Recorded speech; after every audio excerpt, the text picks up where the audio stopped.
দক্ষিণ আফ্রিকা জুড়ে অভিবাসী বিরোধী বিক্ষোভে ৯০০রও বেশি মানুষকে গ্রেপ্তার করেছে পুলিশ। বুধবার দেশটির পুলিশ এ তথ্য নিশ্চিত করেছে। পুলিশ জানায়, মঙ্গলবারের দেশব্যাপী এই আন্দোলন বেশিরভাগ স্থানে শান্তিপূর্ণ হলেও কোথাও কোথাও হয়েছে সহিংসতা ও লুটপাটের ঘটনা।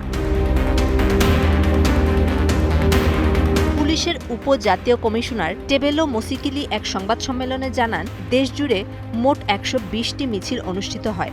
এর মধ্যে ১০৮টি শান্তিপূর্ণভাবে শেষ হলেও ১২টিতে পরিস্থিতি নিয়ন্ত্রণে পুলিশকে হস্তক্ষেপ করতে হয়।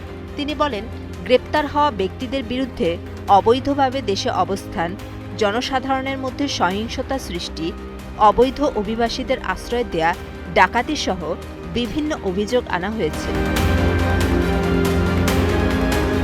পুলিশের পৃথক এক বিবৃতিতে জানানো হয়, মঙ্গলবার গভীর রাতে জোহানেসবার্গের আলেকজান্দ্রা টাউনশিপে বিদেশি নাগরিকদের মালিকানাধীন ছোট দোকান, যা স্থানীয়ভাবে স্পাজা শপ নামে পরিচিত, সেগুলোতে লুটপাটের সময় গুলিতে একজন নিহত হন।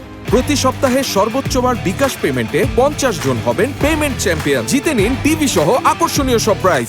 বার্তা সংস্থা রয়টার্সের খবর অনুযায়ী, পরিস্থিতি নিয়ন্ত্রণে দেশটির ৯টি প্রদেশের মধ্যে ৫টিতে অতিরিক্ত পুলিশ মোতায়েন করা হয়েছে।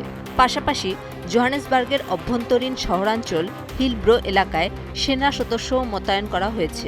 সেখানে গুলির ঘটনায় অন্তত ২ জন আহত হয়েছেন। অন্যদিকে বন্দরনগরী ডারবানে এক বিদেশি নাগরিকের মৃত্যুর ঘটনায় তদন্ত শুরু করেছে পুলিশ। অভিযোগ রয়েছে, বিক্ষোভ শুরুর আগের রাতে নিজেকে হামলার লক্ষ্যবস্তু মনে করে তিনি একটি বহুতল ভবনের ৮ম তলা থেকে লাফ দেন। ৩০ জুন বিক্ষোভের আয়োজন করা হয় একটি অভিবাসী বিরোধী আন্দোলনের নির্ধারিত ডেডলাইন উপলক্ষে। ওই আন্দোলনে অবৈধভাবে অবস্থানরত অভিবাসীদের নির্দিষ্ট সময়ের মধ্যে দক্ষিণ আফ্রিকা ছেড়ে চলে যাওয়ার আহ্বান জানিয়েছিল। গত কয়েক মাস ধরে দেশটিতে অভিবাসী বিরোধী উত্তেজনা বাড়ছে।